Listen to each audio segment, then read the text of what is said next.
How's everybody doing? Drop how you're doing in the comments. Why not? I'm interested. Let's do a sub I called you. I've been asked a whole heap of times to do it. I'll break it into chunks over a couple of days. There'll be a few videos on it because, being truthful, I'm doing it in chunks because I never sat down with this before. But I'm glad I did. So thanks to the numerous people who asked me to do this. Lots of fun.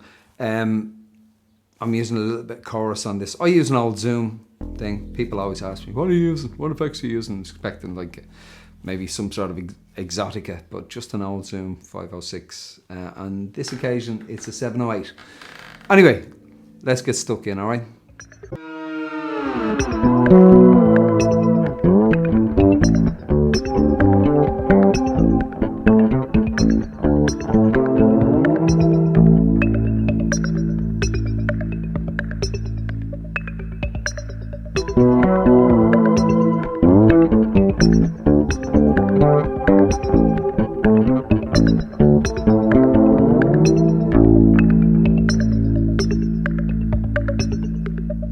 Okay, so what is the question we always ask at this point, people?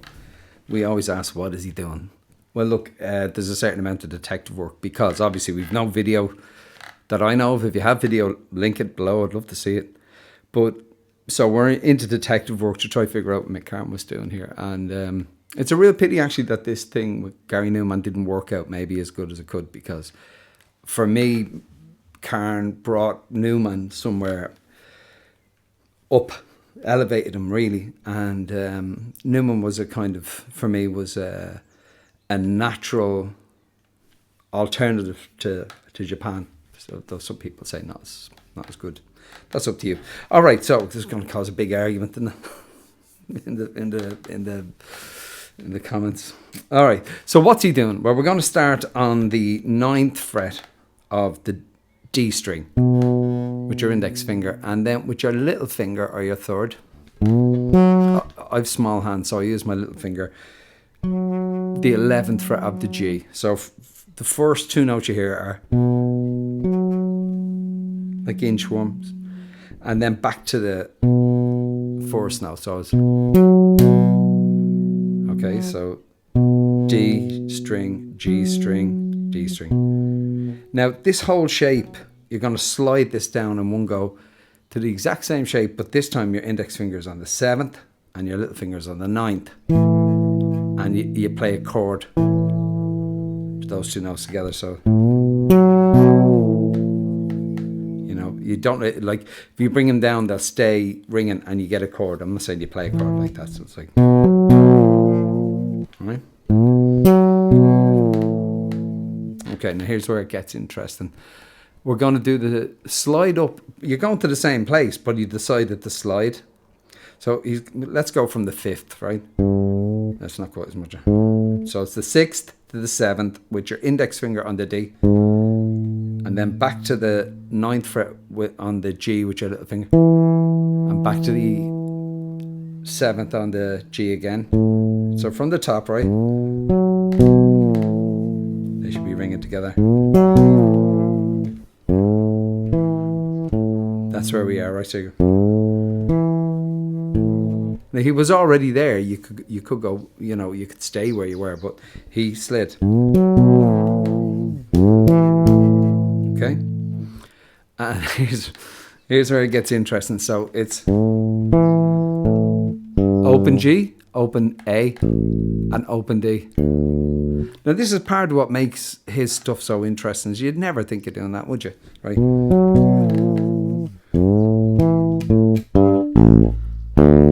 Okay, and dig in a little bit, and with your hand back a bit. Now sometimes he could be here or he could be here, but you want that sound. I find it's easier to get it here.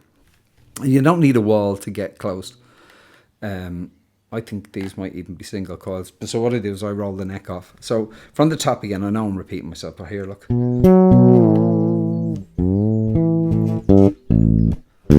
Okay, so that's the first section of that, okay? Okay, so we have the first bit.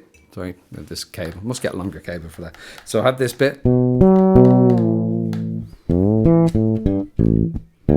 Now, the next bit is, and I would suggest you learn them in those chunks, right? The next bit is there's an open D string, but it's so short, it's nearly just percussion. And it's just as you listen to it, you can hear that sometimes he does actually leave it for a fraction of a second. So I'm going to call it an open D. It's what it is, but it's very short and it's damped, so it's almost nothing.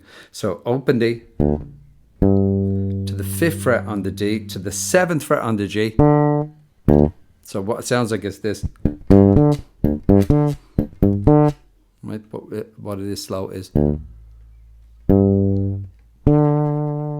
And then an open G and an open A. Right, so that section is. Needs to be a bit thinner.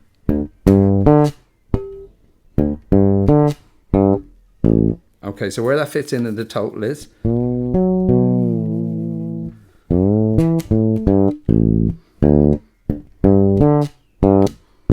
That's where we are now. We're flying. Okay, so the next section is we're going to go 7th fret on the D string. I'm going to get a bit of chorus, make it sound better. 7th fret on the D string and the 5th fret on the G. So 2 on the 7th fret of the G string, but the first one was kind of short, so it was nearly percussion again. All right, so. And back to the 7th. So slow, that's. Okay, and then an open A and an open D. So. Okay, and then it's again the 5th fret and the 7th fret.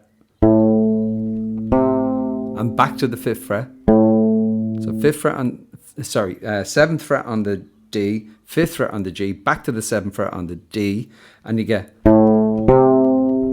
Now squeeze real tight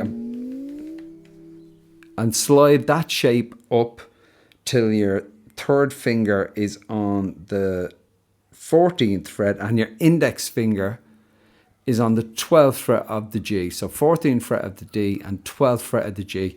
Because if you hold tight and slide your hand up, the notes will sustain. You do them slow, it's harder. So it's like this, right?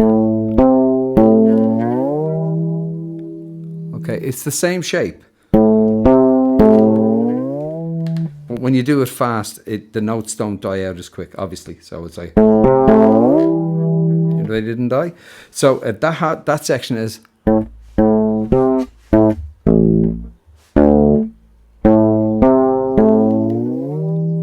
And then an open A. Okay, so here's what we're going to do. I'm going to play with the original track at 50% speed, half speed, and play along. It's going to be painfully slow. But pay attention to which open strings are being used, because it is actually hugely confusing. I've had to start a few times. Restart. And then I'll play along at 65%, and then we'll do the rest of the song. We'll do some more tomorrow.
Okay, so that's the end of the first section.